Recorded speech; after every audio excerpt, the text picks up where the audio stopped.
Amen. Praise God. Tayo po ngayon ay nasa second topic ng ating brand new series for the month of May entitled Give and Take. Why helping others drives our success. Bakit ba kung kailan ka tumutulong, doon ka lalong nagtatagumpay? Kung kailan ka nagbibigay, lalong doon ka nagkakaroon. Sa mundo, sinasabi nila kapag ikaw ay nagbigay, lalo kang mawawalan. Kapag ikaw ay tumulong, lalo ka lang mawawala. Walang mangyari sa buhay mo, intindihan mo sarili mo, masyado na naging makasarili ang mundo ngayon. Dito po sa ating pag-uusapan, patutunayan natin na kung saan napaka-importante pa rin ang pagtulong ng isang tao pagdating sa kanyang tagumpay. Hindi lamang sa isang tao, pati sa isang organisasyon. Alam niyo po ba, a 2019 study led by G. James Lemoyne found that examined more than, alam niyo po, dito sa pag-aaral na ito, na ginawa nila, actually napaka-intensive, napaka-extensive nito, napakatagal ng kanilang ginawang pag-aaral. Alam niyo po ba, in-examine nila yung more than 300 na libro, essays, and studies on ethical, authentic, and servant leadership from 1970 hanggang 2018. Biruin nyo, 1970 hanggang 2018.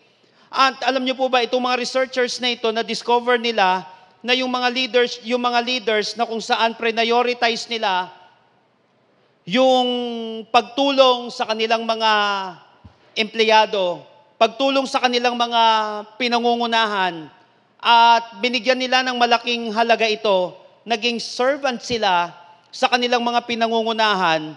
Sinabi doon na sila daw yung mga kumpanya at may mga tao na kung saan mas naging creative, yung kanilang mga pinangungunahan, naging proactive, mas naging engaged, mas naging satisfied, mas tumaas yung customer service ng kanilang kumpanya, mas gumanda yung work-life balance, at nagkaroon ng matinding impact yung kanilang negosyo dun sa kanilang community at sa kanilang bansa. So ganito po makapangyarihan kapag tayo ay naglilingkod. At ito po yung pag-uusapan natin ngayon, may kinalaman sa paglilingkod. Alam niyo po, ang paglilingkod ay hindi masyadong sikat na usapin. Pero of course, pinag-uusapan siya.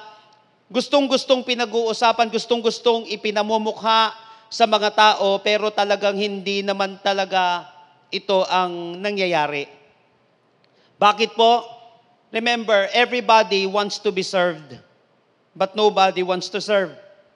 Ibig lang sabihin nito, mas maraming mga tao, gusto pinaglilingkuran sila, pero kapag sila na ang maglilingkod, ay tila baga parang ibang usapan na yon. Alam niyo po, ang mundo ay nagpapakadalubhasa sa pangunguna o pagdating sa leadership. Pero konti lang ang nagpapakadalubhasa pagdating sa servanthood.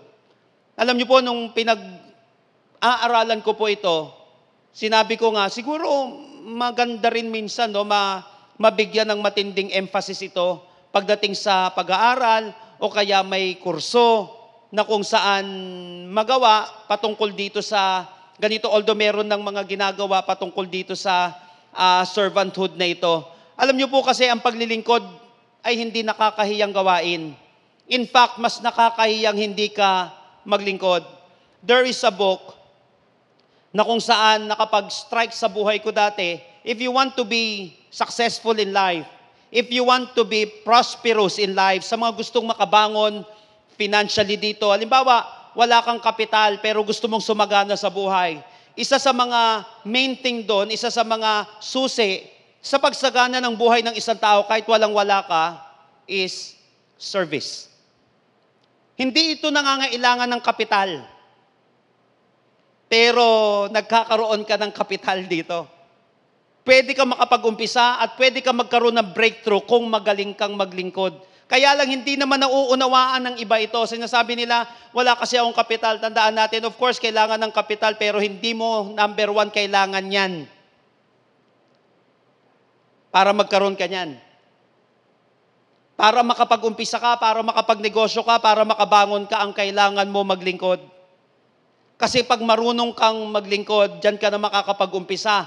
At laksa-laksang mga oportunidad ang susunod sa buhay mo.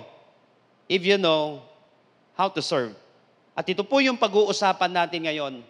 Isang babae na kung saan minaster niya ang paglilingkod at makikita natin kung ano ang epekto kapag minaster mo ang paglilingkod. Ano magiging epekto nito sa isang tao? Kasi kinakailangan para makita mo yung importansya, yung halaga ng isang bagay, kinakailangan makita mo kung ano ang epekto nito sa'yo at sa napakaraming tao. At kapag nakita mo yung resulta nito, doon na lang magigising ang isang tao na importante pala ito. I want you to open your Bible with me in Acts chapter 36. Acts chapter 9 rather, verses 36 hanggang 43. Acts chapter 9, verses 36 through 43. Acts chapter 9, verses 36 through 43. 36. In Joppa, there was a disciple named Tabitha, which, when translated, is Dorcas, who was always doing good and helping the poor. 37. About the time she became sick and died, and her body was washed and placed in an upstairs room. 38, Lydda was near Joppa. So when the disciples heard that Peter was in Lydda, they sent 2 men to him and urged him, "Please come at once." 39, Peter went with them, and when he arrived, he was taken upstairs to the room. All the widows stood around him, crying and showing him the robes and other clothing that Dorcas had made while she was still with them. 40, Peter sent them all out of the room. Then he got down on his knees and prayed. Turning toward the dead woman, he said, "Tabitha, get up." She opened her eyes, and seeing Peter, she sat up. He took Peter by the hand and helped her to her feet. Then he called the believers and the widows and presented her to them alive. This became known to all over Joppa, and many people believed in the Lord. 43, Peter stayed in Joppa for some time with a tanner named Simon. So napakaganda po ng mensaheng ito. Alam niyo po, Dr. Luke, the historian also, siya po yung sumulak ng Book of Acts. At pinakita niya dito, sinulat niya dito yung kwento ng isang babae who was called disciple. Biruin mo, tingnan niyo po. In Joppa, there was a disciple named Tabitha or Dorcas. Ang ganda lang kasi ng bungad ng presentation ni Luke. Pinakilala siya ni Luke na isang disciple, itong babaeng ito. Pinakilala siya na isang tagasunod, mathetes, followers, student of Christ. Alam niyo po, sa totoo lang, ang buhay natin bilang mga disipulo ay patungkol sa pagsunod. At ito ay patungkol sa paglilingkod. So join me in our message today entitled, Master in Servanthood. Master in Servanthood. Alam niyo po, may mga dinidesign po kong mga courses. Natapos na po natin yung Bachelor in Christian Leadership. Paumpisa na rin po tayo next month sa ating Master in Organizational Leadership. At alam niyo po, habang pinag-aaralan ko to, why not gumawa ako ng isang curriculum, ng isang course na mamasterin naman ang servanthood. Master in Servanthood. Why? Kasi nga, akala ng iba, parang gawin lang natin minor to. Hindi siya minor, major siya. If you want to be successful in life, you need to master servanthood. Sikreto ito hindi lang ng mga gwapo at magaganda, sikreto ito ng matatagumpay na tao at organisasyon. At kapag once na master mo ito, kapatid, maniwala ka, you have mastered everything. Napaka-importante.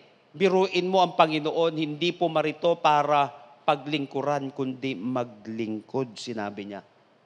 Grabe! Bakit ganun ang presentation ni Jesus Christ? Napaka-importante. So ano ang mapapala mo kapag minaster mo ang paglilingkod? So let's discover the 4 hidden powers of servanthood. 4 na hidden na kapangyarihan na kinakailangan ma-unlock natin itong kapangyarihan na ito. Hindi madalas nakikita ng iba. Akala nila basta-basta lang itong paglilingkod na ito. Hindi nila alam na napaka-makapangyarihan pala nito. Ano specifically yung mangyayari, itong mga hidden powers na ito ng servanthood? At ano magiging epekto nito sa iyo at sa ibang tao? Number 1 in verse 36. In Joppa, there was a disciple named Tabitha, which when translated is Dorcas, who was always doing good and helping the poor. Unang hidden power ng servanthood. Number 1, pag minaster mo ang paglilingkod, maniwala ka kapatid. I don't know, marami sa atin ngayon, nagpipray ka ng breakthrough. Nagpipray ka na may bumukas na malalaking oportunidad sa buhay mo at hindi mo alam kung ano gagawin mo, ito ang gawin mo, maniwala ka. Ito ang gawin mo, marahil ito na ang sagot sa matagal mong pinapanalangin at matagal mong struggle. Ano ba yung 4 hidden powers of servanthood? Number 1, you will grow in charity. You will grow in charity. In Joppa, sabi dito sa text natin ngayon, in Joppa there was a disciple named Tabitha, which when translated is Dorcas, who was always doing good and helping the poor. Charity is a voluntary giving of help. Hindi ka kinakailangan bayaran para tumulong. Alam niyo po, sa totoo lang, another essential way of deepening your faith is to grow in charity. Remember that faith and charity go hand in hand. Faith and charity go hand in hand. Hindi mo maiihiwalay ang pananampalataya mo pagdating sa pagiging matulungin. Nang walang hinihintay na kapalit. Alam niyo po, natutuwa ako, na-train ako personally na hindi maging superstar pagdating sa ministry. Train ako bilang isang servant and not superstar. Nung unang-una nag-apply ako sa ministry, nag-apply po ako sa music ministry na gitarista. So ine-expect ko gitara papahawak sa akin unang-una. Hindi po gitara pinahawak sa akin eh. Map ang pinahawak sa akin. Plato sa kaplatito, hugasan. Anong klase ito? Bakit ganito? So umpisa pa lang kinakailangan, napansin ko, maganda na i-develop sa akin ito. Ako po personally, ang orientation ko po pagdating sa paglilingkod ay servanthood. Dumarating ang panahon na nakikita namin, kasi ibang simbahan may mga allowance sila pagdating sa pag tumutugtog. Parang nagigig, tapos may allowance, may ganyan binibigay, samantalang kami wala. Minsan maiinggit ka, buti pa sila. Yun pala, balang araw, yung buti pa sila, sinasabi ko na lang, buti na lang, naging ganito ako. Kasi hindi ako naging hireling. Pinangunahan ako ng puso ng paglilingkod. Yung maglilingkod ka voluntarily pagdating sa Panginoon, hindi yung hireling ka na pag nahirapan ka o kaya wala ng allowance, bibitiw ka na sa ministry. Kaya maraming mga ministry hindi nagtagumpay eh. Why? Kakapusin at kakapusin eh. Kaya nga maraming mga simbahan ngayon na wala ng pastor. Ayaw ko mang manggusga, hindi naman pare-parehas ng epekto. But yung iba, syempre, wala nang mai-support, maghahanap na ng ibang pagkakakitaan yung iba. Ulitin ko, hindi ko ginajudge yung iba dahil talagang yung iba naman, legit naman talaga yung dahilan, pero yung iba, kasi nga, wala na eh. Wala nang suporta, o kaya mababa na, hindi nga tulad dati, yung nabibigay sa kanila. Kaya napaka-importante, oriented tayo pagdating sa paglilingkod. Alam niyo po, sa totoo lang, to be a disciple of Christ means to live a life of charity. Ayun ang pagiging isang disipulo. Sa 36 sa New English Translation, sinabi dito, now in Joppa, there was a disciple named Tabitha, which in translation means Dorcas. She was continually doing good deeds and acts of charity. She was continually, first, be consistent in doing good. Sinabi dito, she was continually doing goods and acts of charity. At mapapansin natin doon sa NIV, sinabi, who was always doing good and helping the poor. Remember, you are not saved because you do good. Maliwanag na yan, Ephesians 2:8 and 9. It is by grace that you have been saved. Nabi doon, not by works. So that no one can boast, para wala tayong pagmalaki sa Panginoon. But pagdating sa verse 10, mapapansin natin doon that you were saved to do good works. So hindi ibig sabihin na ikaw ay mananampalataya, sapat na yung grace ng Panginoon, at ayun na lang, natapos dun sa grace na yon. In fact, yung grace na yon ay may malaking epekto. Uy, ulitin ko. Yung grace na yon ay may malaking effect sa buhay ng isang tao. Ano nagiging epekto nun? Nagiging mabuting tao ka.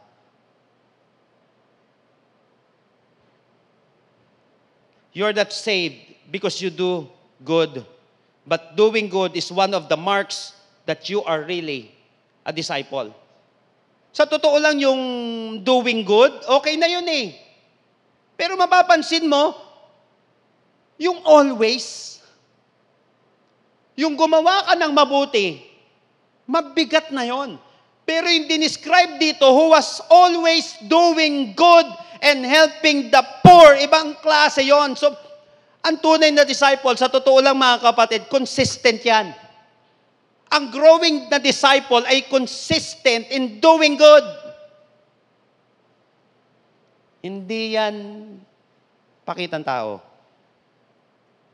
Kaya nga para sa mga nanliligaw, nililigawan, magpo-promote, tignan mo yung consistency. Kasi madali magpakitang tao pag nililigawan ka, maniwala ka. Kahit demonyo, magmumukhang anghel muna. Kahit tamad, magmumukhang masipag muna. Pero iba kasi yung consistency. Pero dito mapapansin natin na bilang matured na disciple ng ating Panginoon, consistent siya in doing good. So mapapansin natin, yung always dito, she always trying to find time. She's always finding ways to do good. Ang paggawa pala ng mabuti, dapat sinasadya. In fact, you are a disciple. It should come out from you naturally. That's why, second, mapapansin natin na ang growing disciples, na ang growing na disipulo ni Lord is characterized in doing good. Hindi lang siya consistent, kundi characterized din siya sa paggawa ng mabuti. Ibig sabihin, siya yun eh. Yan yung pagkatao niya. So dapat ang isang disciple, lalatayan. Diba, sinabi ko nga Ephesians 2:8 and 9, save tayo by grace, through faith. Pero epekto nun, kita na sa atin, yung paggawa ng mabuti, dapat parte na siya. Nakikilala tayo bilang mabuti. Ang mahirap eh. Sinabi Christian tayo, pero parang hindi naman nalata. Sa totoo lang, your actions will authenticate your calling. By their fruits, you shall know them, sabi ni Jesus Christ. So, importante pa rin ang bunga. So, mamapansin natin na si Dorcas was a businesswoman na mukhang garment ang business niya. No record of her family. Walang record eh. But hindi porket hindi siya sikat, ay nawalan na siya ng pakialam sa iba. Yung iba sinabi kapag sumikat na siya, kapag nandito, kapag ganito na yung nangyari, tutulong ako. Hindi. Kahit hindi ka pa sikat, kahit hindi ka pa mayaman, dapat nagiging parte na yan ng buhay mo. Kasi baka yan nga ang sikreto eh. Baka yan na nga ang susi eh. Hindi porket walang record yung family niya, ibig sabihin hindi siya sikat. Pag dito hindi naman pinaliwanag, ibig sabihin, hindi yun ang gustong ipakita dito ng author. Hindi katulad ng iba, di ba? Anak ni ganito, ganitong pamilya. Hindi dito. Ibig sabihin, hindi ito ang gustong i-emphasize ng author. Ang gustong i-emphasize dito ng author, kung anong naging siya, nung naging tagasunod siya ng ating Panginoon. Hindi porkit hindi sikat ang pamilya mo, hindi porkit hindi ka mayaman, hindi ka na makakatulong sa ibang tao. Helping others and doing good should be your everyday decision. It should be part of your daily routine. Because for true disciples, charity matters. So starting today, mag-isip ka ng tao na pwede kang mag-extend ng help. Mag-isip ka. At kapag tayo ay tumulong, gawin mong consistent. Ako sa totoo lang, kapag nagbibigay ako ng pabor sa isang tao, lalo na malalaking pabor, ayun napatunayan mong consistent at naging parte na ng buhay yon. Hindi lamang ginagawa dahil nandoon ka. Kung nagiging parte niya ng kanyang buhay, yon. Mag-isip ka ng tao na pwede kang mag-extend ng tulong. Dito, pwede mo siyang ma-practice ang servanthood. Gawin mo siyang consistent at maging parte na siya ng buhay mo. Ano man ang estado ng buhay mo. Remember, someone said, if you haven't got any charity in your heart, you have the worst kind of heart trouble. If you haven't got any charity in your heart, you have the worst kind of heart trouble. Pinakamatinding problema ng puso ng isang tao. Kulang siya sa charity. Gagawin niya lang ang isang bagay kasi binabayaran siya. Kasi sinisweldohan siya. Kasi may makukuha siya dun sa isang tao. Hindi siya characterized. Hindi characterized sa kanya yon. Hindi parte ng buhay niya yon at hindi consistent na nagagawa. Remember this. Don't forget, brothers and sisters, that no one has ever become poor by giving. Remember that no one has ever become poor by giving. Pangalawang napakamakapangyarihan na epekto nito. Alam niyo po, kaya ngayon na lang halos natin napapansin, wow, grabe yung pagtulong, grabe yung ginagawa nitong mga ito, grabe yung puso nitong mga ito. Kasi nga, malaki nga ang epekto ng charity. Yung hindi ka naghahanap ng kapalit sa ginagawa mo.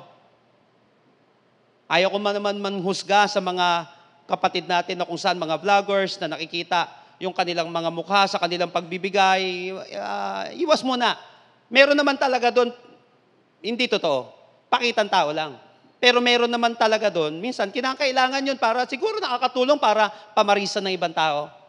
Kasi sa Bible, kailangan din yun minsan, let your light shine before men, that they may see your good deeds and praise your Father in heaven. Kaya ang panghusga, hayaan na natin kay Lord yon.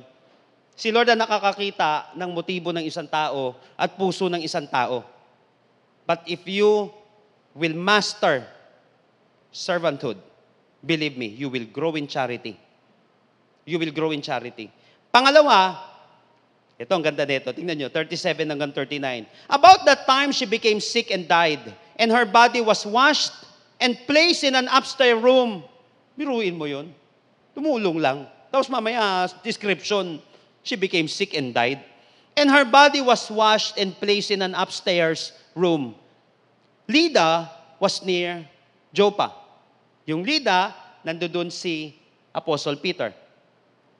Joppa, nandito si Dorcas. So when the disciples heard that Peter was in Lydda, they sent 2 men to him and urged him, please come at once. Bakit punta ka naman dito? Sabing gano'n, pinasadya talaga. 39, Peter went with them. And when he arrived, he was taken upstairs to the room. Tingnan niyo to. All the widows stood around him. Pinalibutan ngayon si Peter, crying and showing him the robes and other clothing that Dorcas had made while she was still with them. Number 2, na powerful na effect kapag minaster mo ang servanthood. Number 2, you will leave a legacy. Kaya nga may kanta, nung panahon ng kabataan namin, hindi ko makalimutan, kay Ray Bolt siya tayo nakakanta. Sabi gano'n, I want to leave a legacy. A lot of successful today, they found out that success is nothing without a legacy. May mga libro ko nagbasa na after ng isang tao maging matagumpay, hindi siya nagkakaroon ng satisfaction doon. Magkakaroon lang talaga ng tunay na satisfaction ng isang tao kapag nagkaroon na siya ng significance. So from success to significance. So kinakailangan kapag ikaw ay nakakaranas ng tagumpay sa buhay, huwag kang hihinto doon. They want to be significant.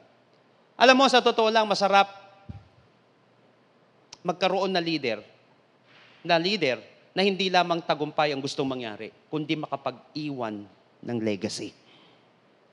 Remember na ang servant ay nag-iiwan yan ng legacy. Legacy means tumatatak, may impact. Ibig sabihin niya, nagmamarka. So the reality of life is kahit, eto maganda ngayon, ito katotohanan. Kahit tapat ka pang servant, you can still experience death. Walang sinabi ang Panginoon na kapag ikaw ay napaka-matured, mature ka na, Christian, tapat ka, ay hindi ka na makaka-experience nito. Eh, di ba, saka lang naman i-conquer yung death pagdating sa final judgment. So, ibig sabihin, mararanasan natin ito. In fact, isa nga yan sa gateway. Papunta para sa maranasan mo yung ibang bagay na inihanda ng Panginoon. But this is reality. Kahit tapat kang servant, you can still experience death.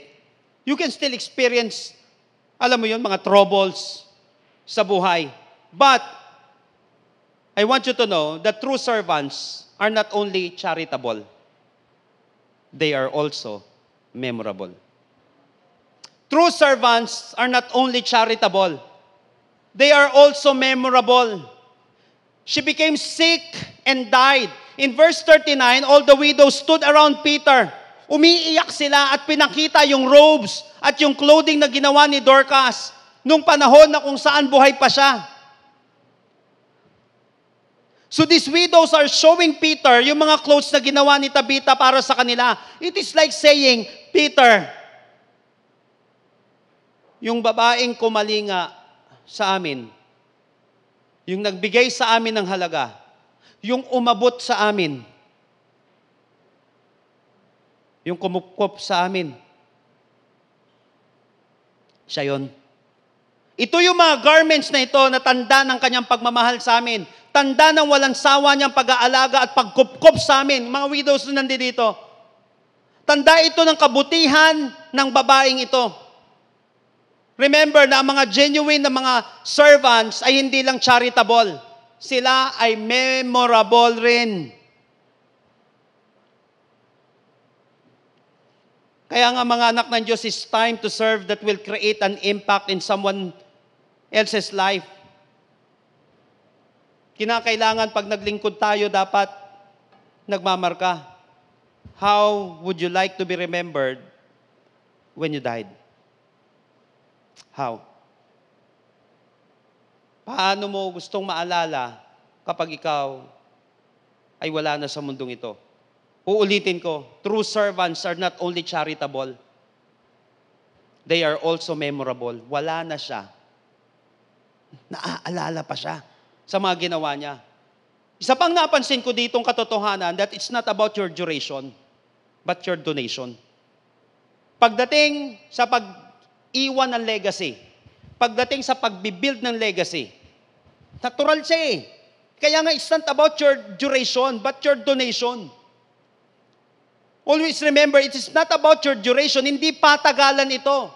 It is about your contribution that really matters.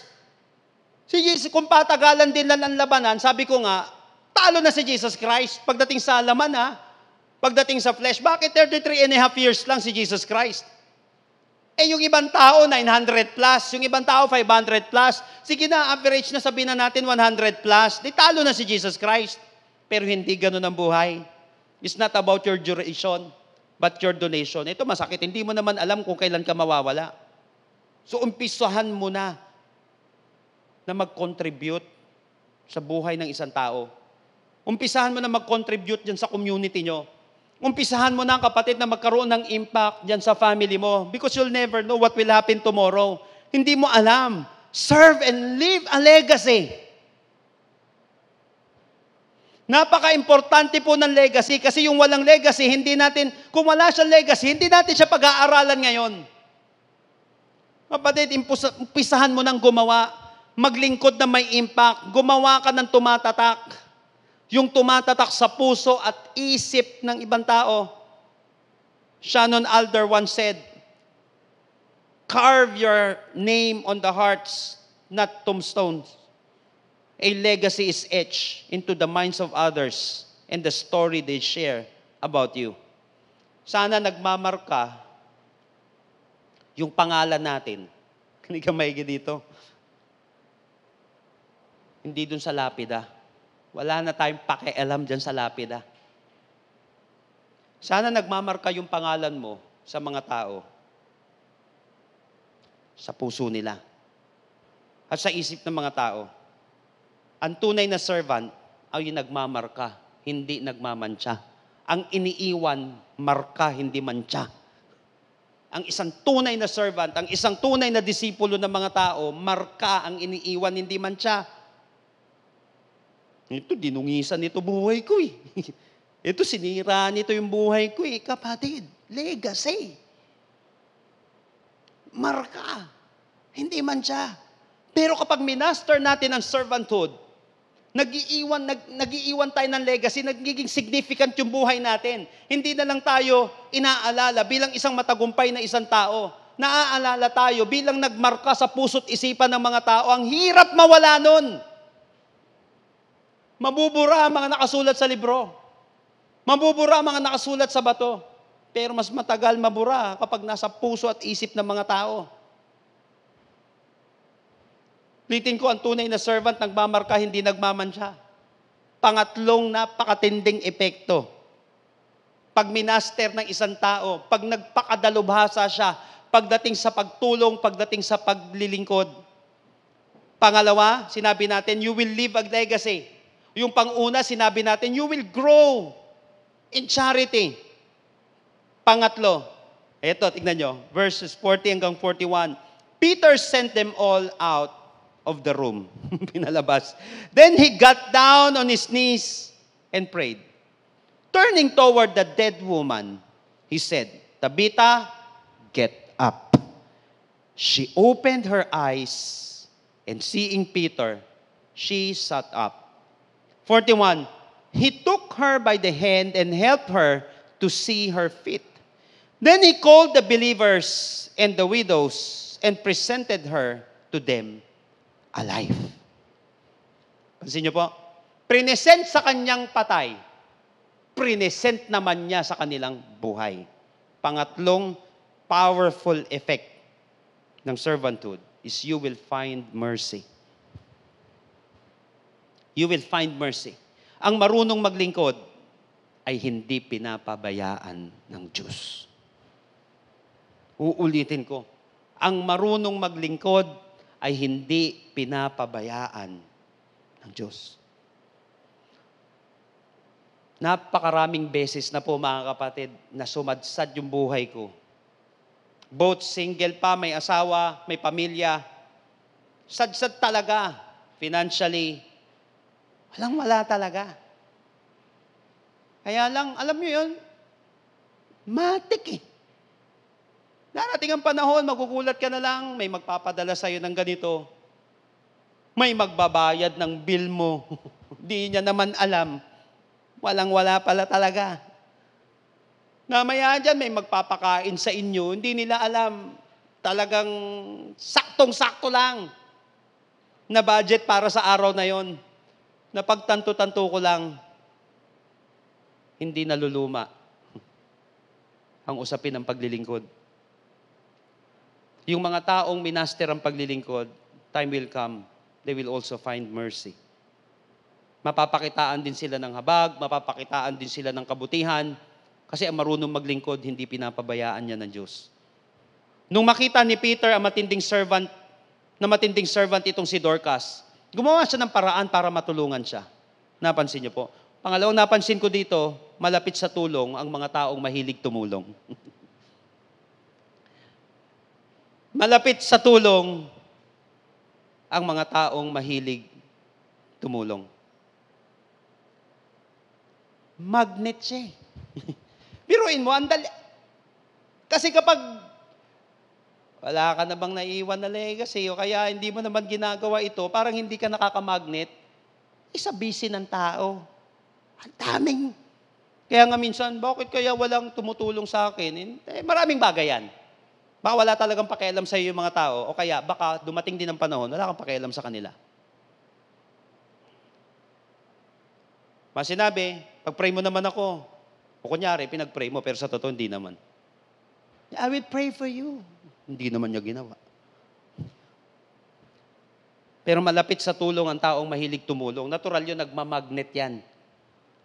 Nagmamagnet. That's why in Matthew 5:7, Jesus said, "Blessed are the merciful, for they will be shown mercy." Blessed are the merciful. Ibig sabihin, kapag ganito rin pala tayo, papakitaan din tayo nito. Kaya nga, you will find mercy. She took her by the hand and helped her to her feet. Then he called the believers and the widows and presented her to them alive. Ulitin ko, present sa kaniyang patay. Present, binalik naman ni Peter sa kanilang buhay. Malapit sa tulong ang taong mahilig tumulong. Kaya nga, hindi mo kinakailangan maging multimillionaire muna para makakuha ka ng mga investors mo, ng mga tutulong sa'yo. Kahit na anong kalagayan mo ngayon, masterin mo ang servanthood. Darating ang panahon, mamagnet ka ng tulong. Maniwala ka. Nakakamagnet yan. Kaya nga, pag hindi malakas yung magnet natin, baka kinakailangan palakasin muna natin yung ating paglilingkod. Kasi ang marunong maglingkod ay hindi pababayaan ng Diyos. Last but not the least. Ito, matindi dito. Tingnan nyo. 42 hanggang 43. Nung nabuhay si Dorcas o si Tabitha, ano nangyari? 42.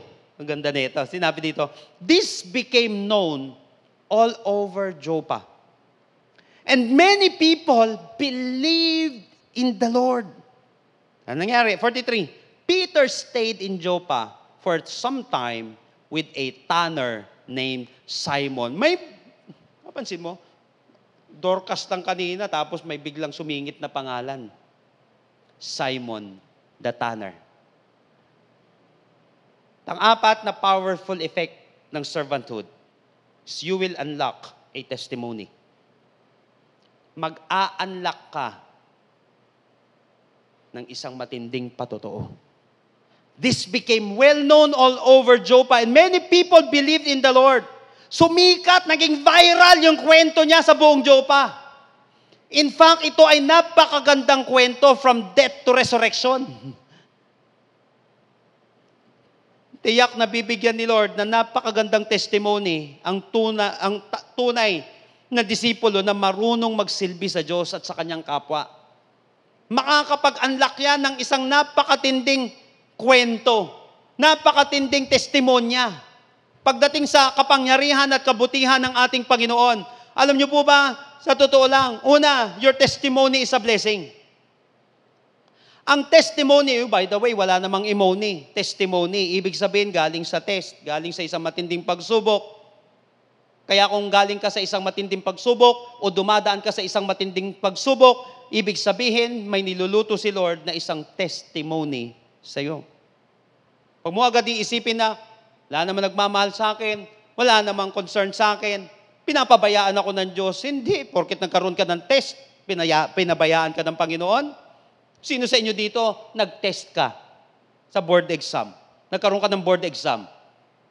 O nagkaroon ka ng bar exam, kaya ka doktor ngayon, kaya ka abogado ngayon, kasi professional ka ngayon, kasi dumaan ka ng test eh. O ibig sabihin, saan ka nagkaroon ng testimony? Saka ka lang nagkaroon ng testimony nung dumaan ka sa test. Kaya nga lahat na nagkaroon ng testimony, dumaan mo na yan sa test. Nasa test ka ba ngayon? Ibig sabihin, may niluluto na matinding testimony yan sa buhay mo. That's why testimony is a blessing.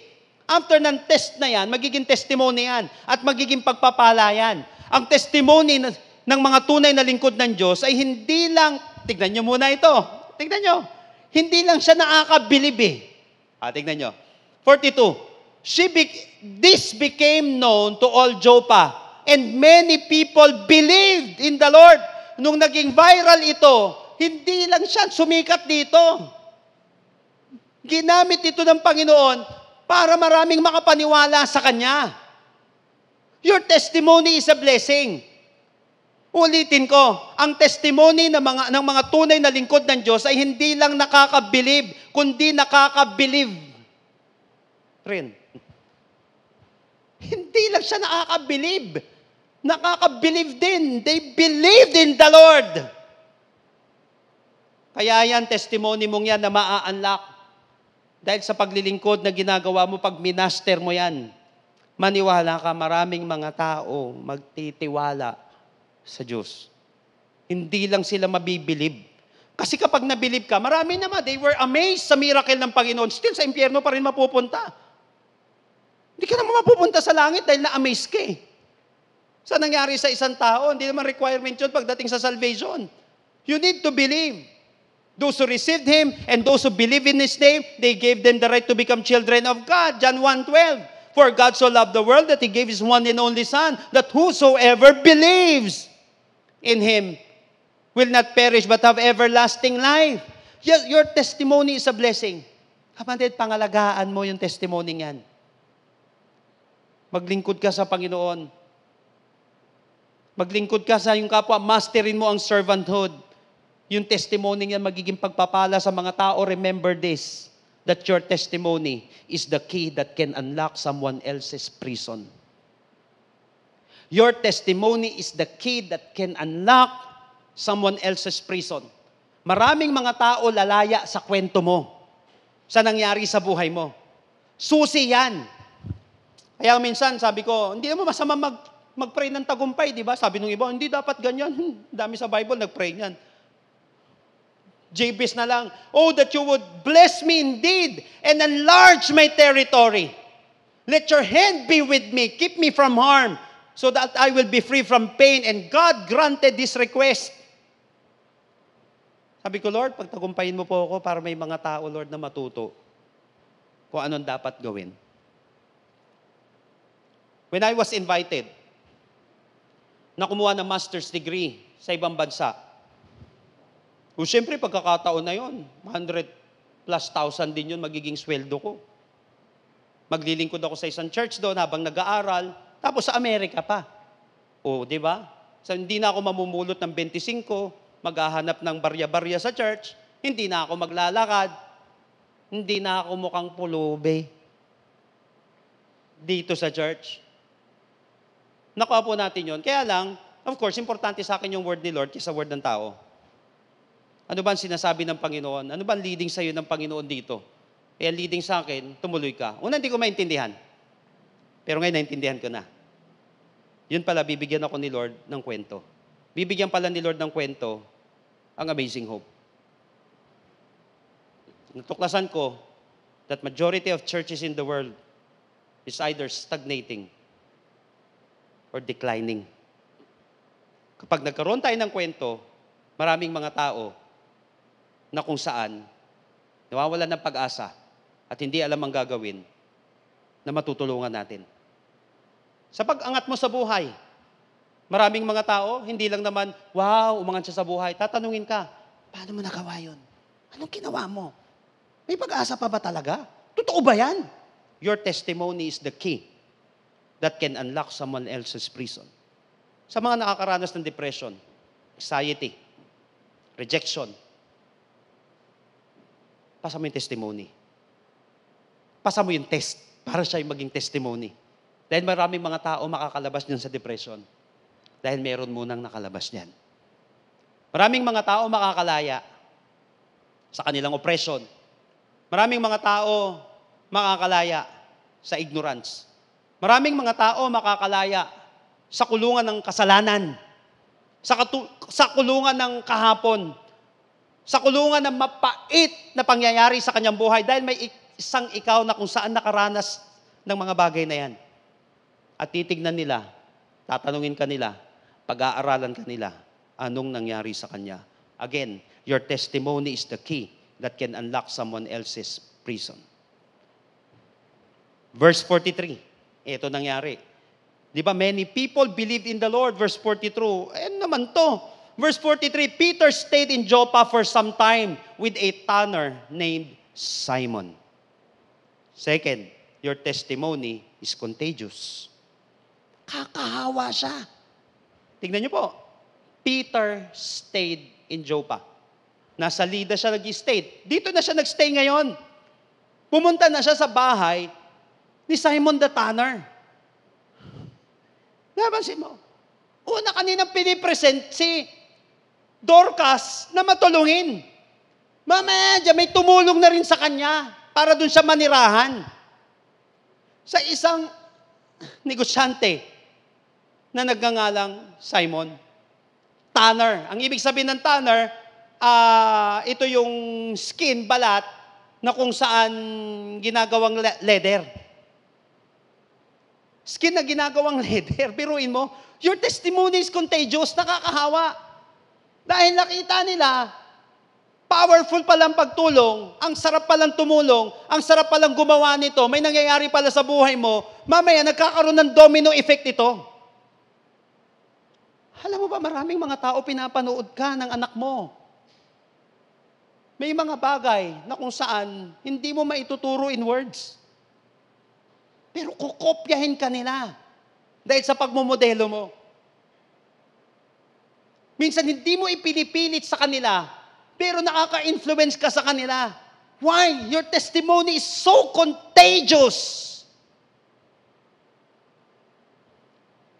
Napakarami po mga leaders na kung saan nanonood lang sa atin. Wala pang ang social media dati. Yung iba, bigla akong iti-text, bigla akong lalapitan sa isang lugar. Sabi niyo, ganito na po ako ngayon. Medyo maganda-ganda na mga nangyari sa kanilang ministry, sa kanilang buhay. Alam niyo po ba, na-inspire po ako dun sa kwento ninyo, dun sa sinabi ninyo dati. Sabi niya ganun 4 years ago, 5 years ago. Sabi ko, hindi ko naman kakilala eh. Pero alam mo kapatid, yung nangyari sa buhay natin, yung ginagawa natin ng paglilingkod, ay nakakahawa. Peter stayed in Joppa for some time with a tanner named Simon. It is very contagious. So what are the 4 powerful effects of mastering servanthood? Number 1, you will grow in charity. Mag-grow tayo. Lalago tayo sa isang bagay na kung saan hindi mo kinakailangan bayaran. Natural na ginagawa mo ito. Natural na nararanasan ng ibang tao, walang halong kaplastikan. Iba kasi yung pinaplastic mo lang eh. Di ba? Iba yung finifake mo eh. Pero iba yung genuine. Iba yung legit. Iba yung totoo. You will grow in charity. Kasi minamaster mo siya yung pagtulong eh. Natural na siya na nangyayari sa'yo. Pangalawa, you will leave a legacy. Mag-iiwan ka ng marka at hindi ka nagmamantsa sa tao. Hindi ka lang nagiging successful kundi nagkakaroon ng significance yung buhay mo. Nagiging memorable yung ginagawa mo para sa iba. Third, you will find mercy. Ulitin ko, malapit sa tulong ang taong mahilig tumulong. Hindi pababayaan ng Diyos ang mga taong mahilig tumulong. Pangapat, you will unlock a testimony.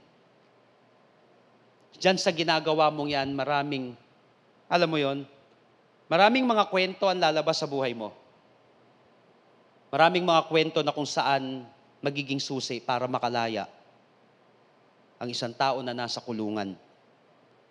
Kulungan ng kahirapan, kulungan ng kasalanan, kulungan ng kawalan ng pag-asa.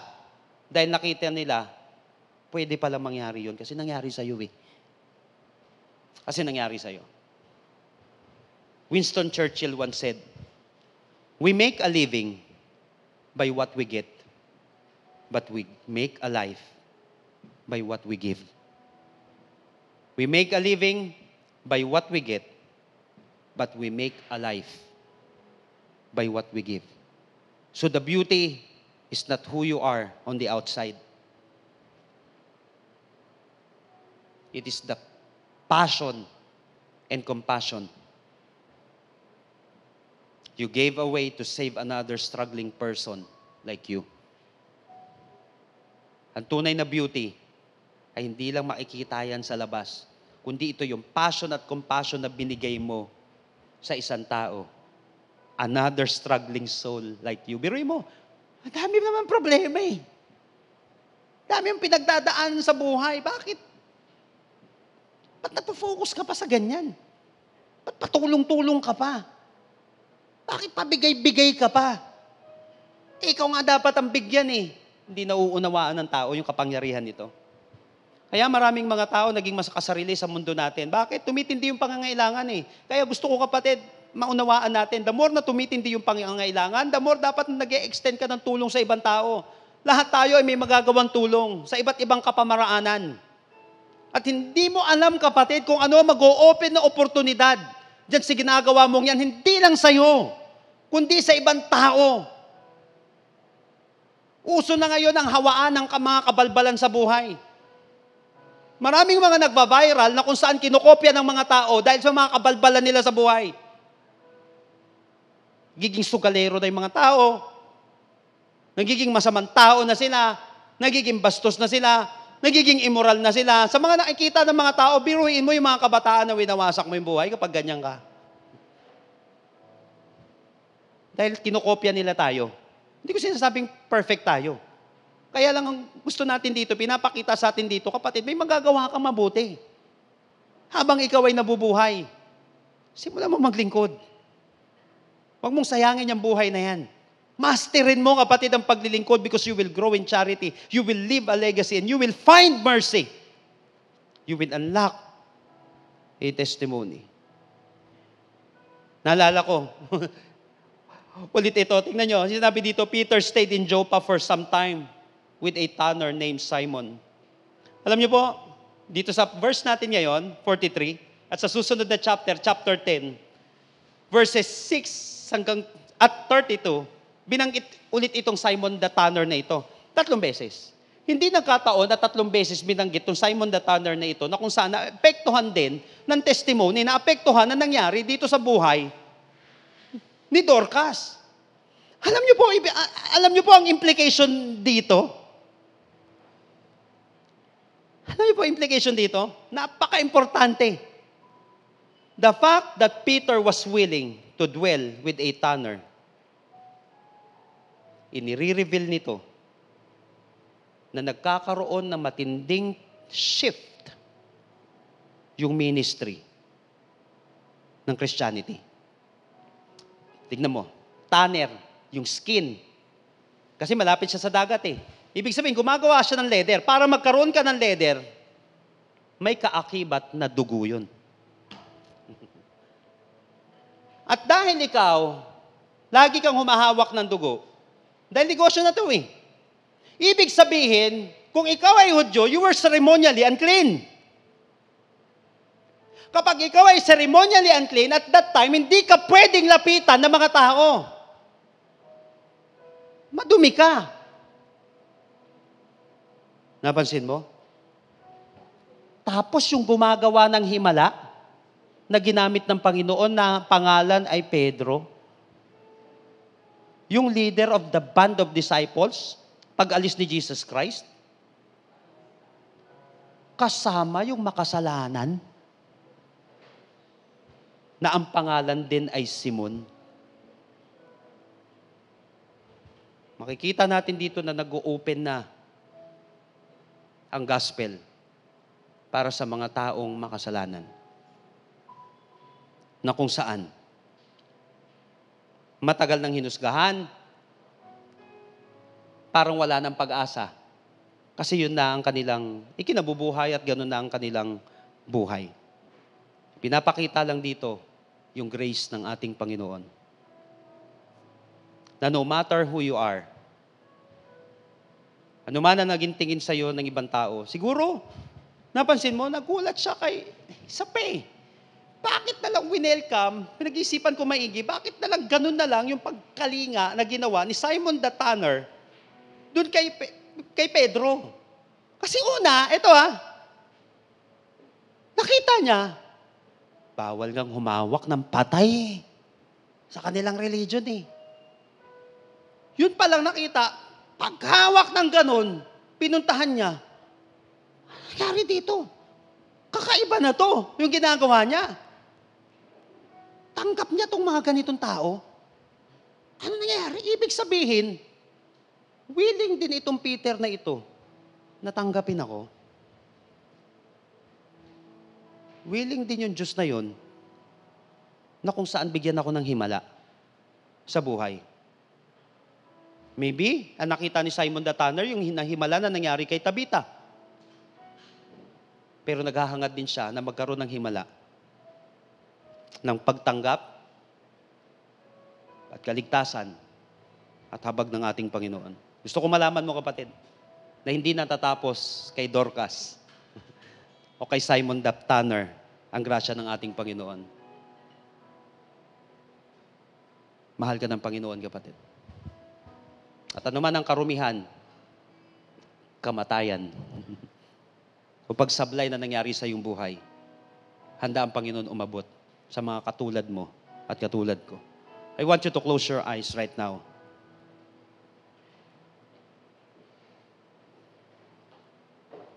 Sino sa atin ngayon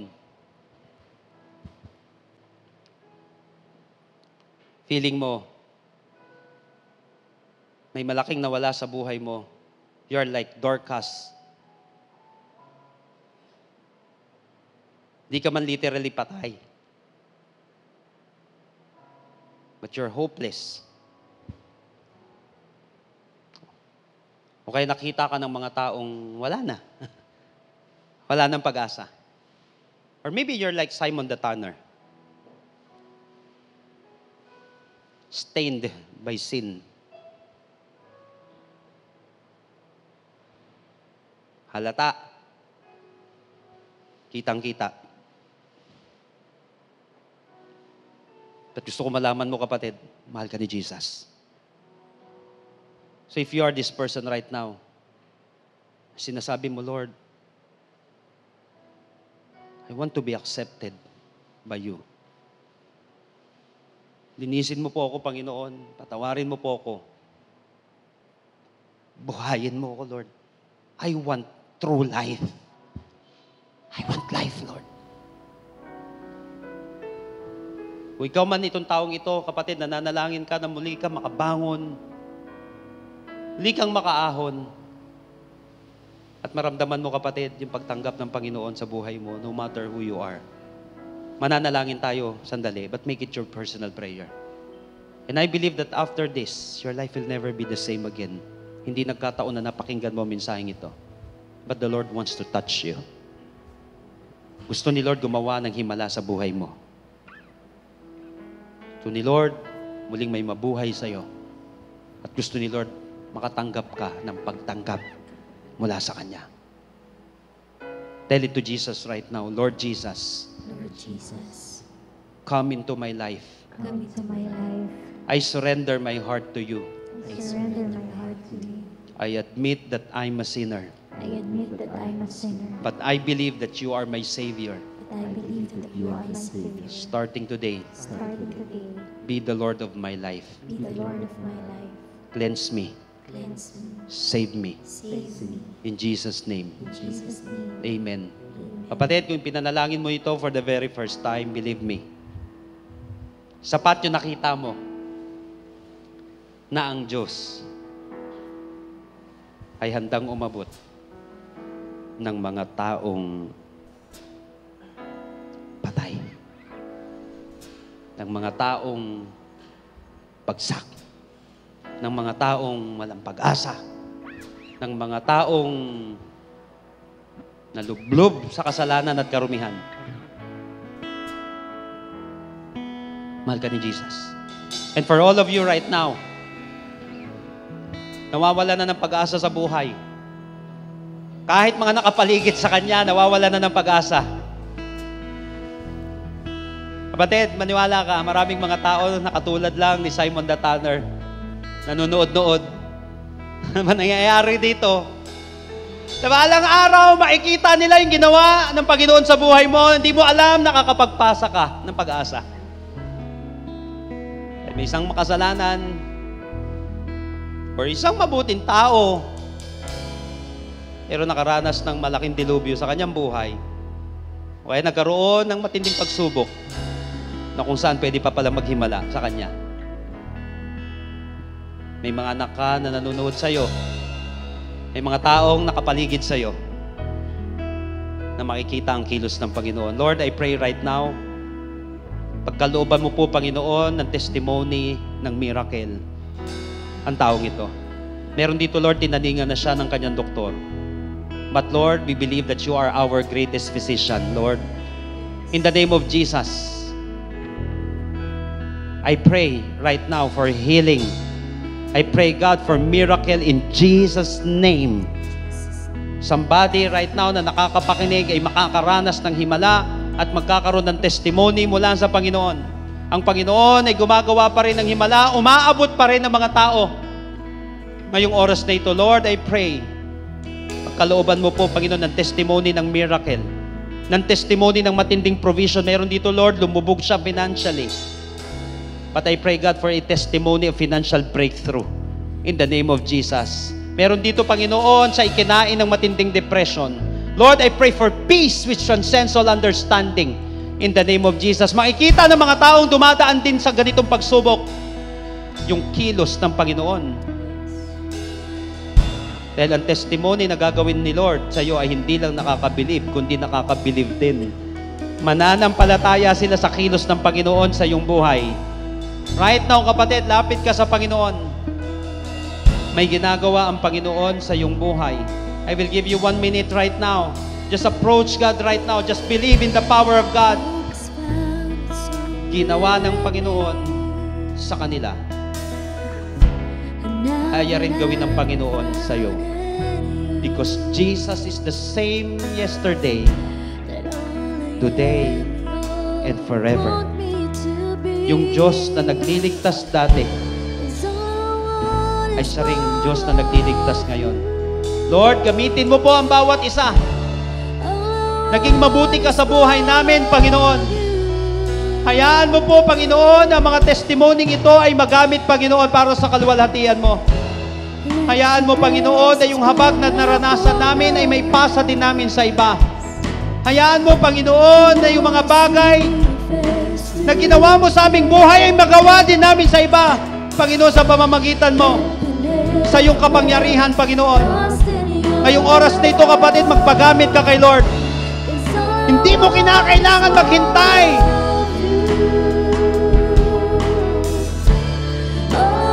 Ng malalaking bagay para may share ka. Kung ano man ang meron ka ngayon, silver and gold have I none. But such I have give I thee, the name of Jesus, rise up and walk. Kung ano meron ka, kapatid, kung ano ang pinadama, pinarana sa'yo ng Panginoon, use it for God's glory. Lord, fill these people with great testimonies, God, in the name of Jesus. People will come to know you, Lord, because of them. People will believe you, Lord, dahil sa ginawa mo sa kanilang buhay, sa kanilang pamilya, sa kanilang negosyo, sa kanilang ministry, in the name of Jesus. Just come right now. Fill these people, God, with compassion. Fill these people, God, with passion, in the name of Jesus. Oh, Lord. Oh, God.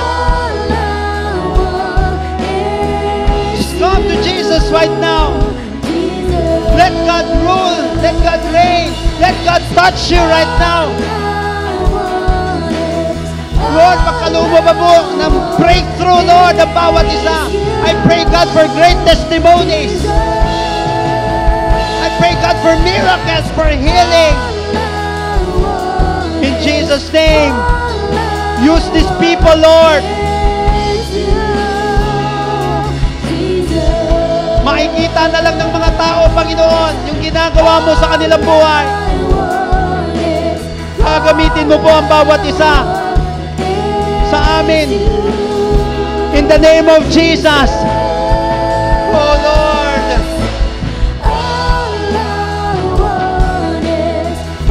Oh, Lord. Come on, just come to the Lord right now.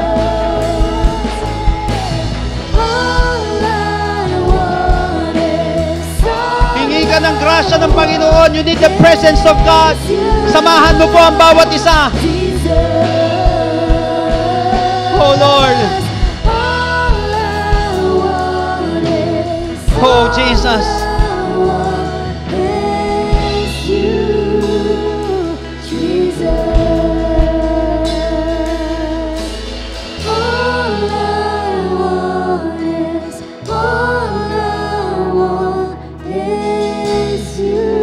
God, right now, I want you to declare the chorus of this song right now. Lord, use us. I'm living for this cause. I lay down my life, Lord. Into your hands. I'm living for the truth, the hope of the Come on, for the last time. world. In you I'll Make it a personal declaration. stand. Hindi sayang ang ginagawa mong paglilingkod. I'm living for this Di sayang yan. cause. Saktan ka lang. Lay down my life. At may niluluto si Lord na magandang kwento sa buhay mo. Oh, Jesus. I'm living for the truth, the hope of the world. In you I'll stand. Someone is you. Salamat po, Panginoon, sa pagkakataon. Salamat, Panginoon, sa mga testimonies, Lord, na gagamitin mo. Hindi lang kami ang palalayain mo, Panginoon, at pagpapalain mo, Panginoon, kundi gagamitin mo kami sa mas marami pang mga tao. Hindi sayang ang pagtulong, hindi sayang ang pag-iyak, hindi sayang ang pagpapatuloy dahil walang nasayang na ginawa para sa iyo, Panginoon. Marami pong salamat. Right now, I want you to receive these blessings which God promised in Numbers chapter 6. At every time He declare ito, the Bible said, receive it and it will be yours. Right now, people of God, may the Lord bless you and take care of you. I receive. May the Lord be kind and gracious to you. I receive. May the Lord look on you with favor and give you peace. I receive. Lord, you receive all of these blessings in Jesus' name. And everybody shout aloud, Amen and Amen. Lahat ng pinagpala ni Lord. Come on. Praise the Lord. See you next week. Jesus loves you. Those who